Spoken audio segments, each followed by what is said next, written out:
Hi everyone, welcome to another business book club. My name's Michelle Pratt of Dive Deeper Development, and this time I've been reading a book called Stretch by Scott Sonenshein.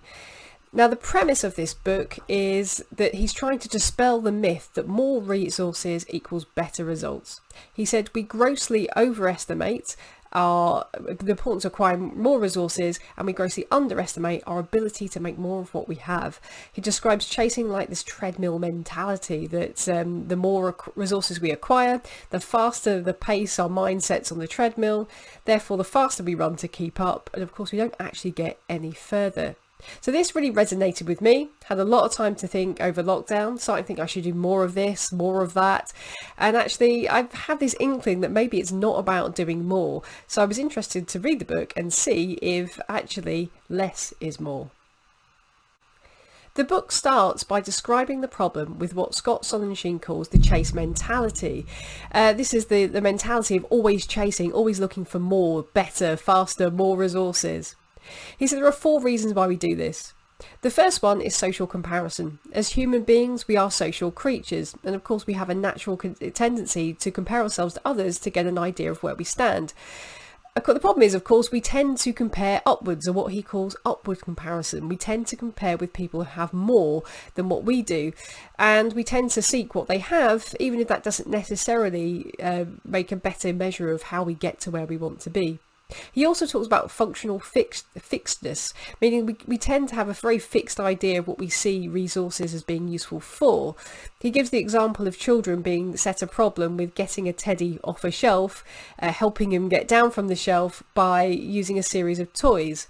When the toys are laid out in front of the children, older children tend to fare quite well, younger children not so well.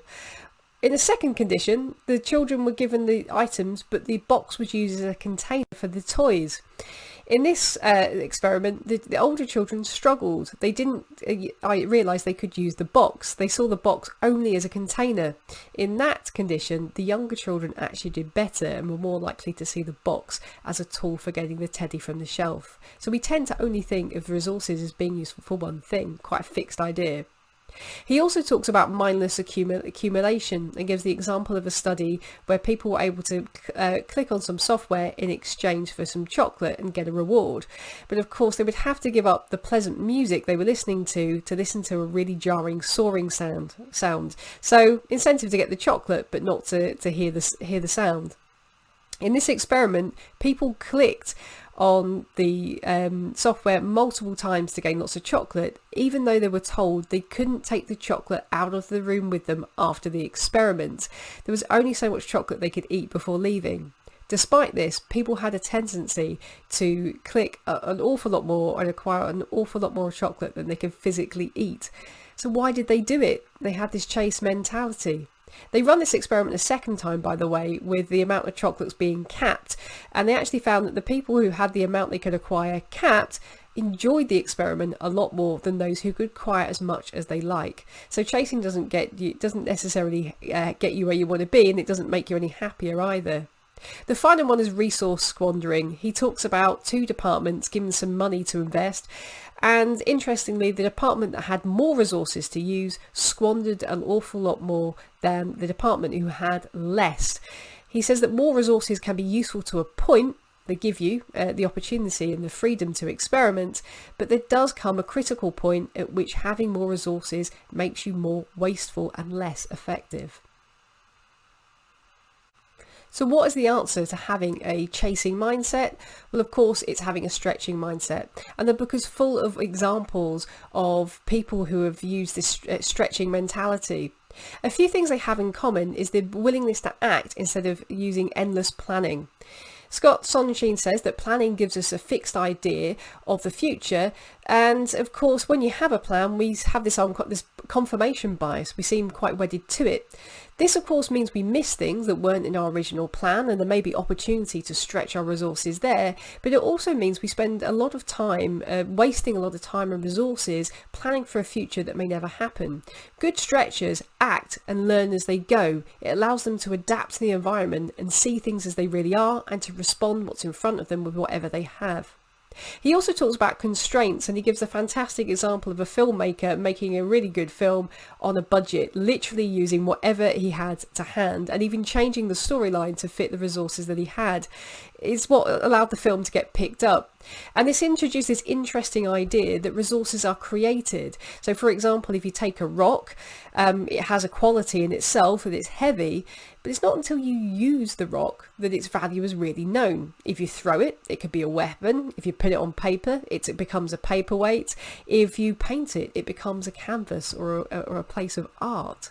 So constraints tend to make us more resourceful and see things for the potential that they have, and the value really comes from where we use them, not just from what we've got.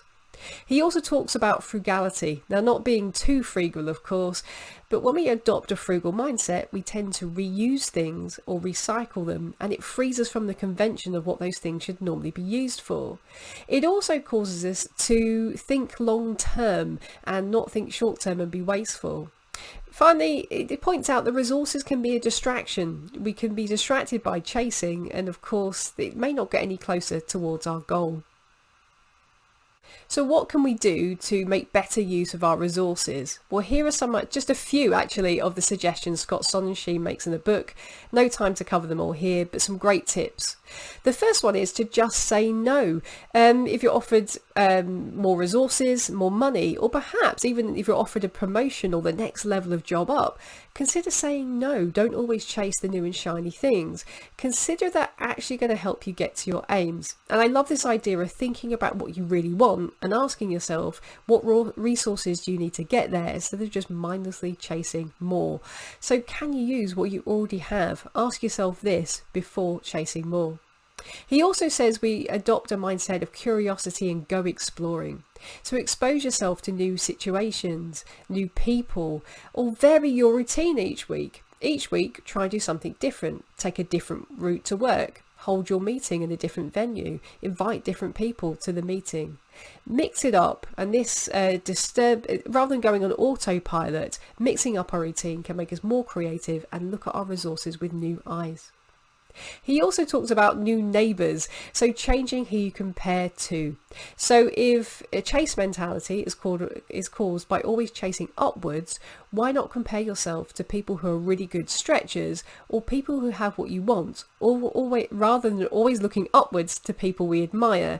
We may want what they have, but they may not be a good comparison for our circumstances. He also said appreciate what you have as well. So there's this idea in the book of expressing gratitude for the resources that you have. He said take stock at them and maybe even write it down. Think about what you're really grateful for those resources and try to really appreciate them. He suggests you shop your closet, go through what you've got and really start to remind yourself of it first of all, but also value it too. He also mentioned planning backwards. So most people plan forwards, they make their detailed plan and then they execute. Scott Sonenshein suggests that what we could do is that we should spend a day just acting first, go leaping from action to action, and at the end of the day journal what we did and reflect on it to see if there's a better way of using our resources and of course a better way of using our time. He makes the comparison between a symphony, which is written and followed, to more of a jazz music kind of situation. Can you challenge yourself to be more like a jazz musician rather than a member of an orchestra? And finally, the one I'll cover here is just to break it up. And I love this idea. I've used this before as a creativity exercise. Take a resource that you have, break it down and ask yourself, one, can it be broken into smaller parts? And if it can those smaller parts imply a new or different use? So he gives the example of people given the challenge to connect two steel rings together, and they're given a candle. Now, of course, when you melt the candle, the wax isn't enough to hold the steel rings together. And what people tend to overlook is the fact that you can use the threads in the wick to tie the steel bands together. So when you break something down into its constituent parts, can you do more? And I like that idea. It's not just good for resources or things that you have, but I was thinking from a business perspective as well. Are there parts of the services that I offer my clients I could break down? So could I just charge for the consultation? Is there a particular tool or technique that I use that people would like just to have in bite-sized chunks? I don't know if that's the answer, but it made me think about it in new and different ways. So what did I think of the book? I thought it was a really interesting read and one that really resonated with me. I've been thinking recently, I need to get out there, I need to do more networking, I need to do more. And this book really caught my eye because I began to realise that actually I don't need to do more networking. What I need to do is deepen the relationships with the networks I already have. They're full of people with loads of valuable information. Perhaps I should tap into those more rather than throw more activity into the mix. So I'm definitely bought into the idea of stretching. In lockdown, it was very tempting to buy more stuff, but I think it's definitely a good idea to rummage through what you have and repurpose it, reuse it, upcycle it.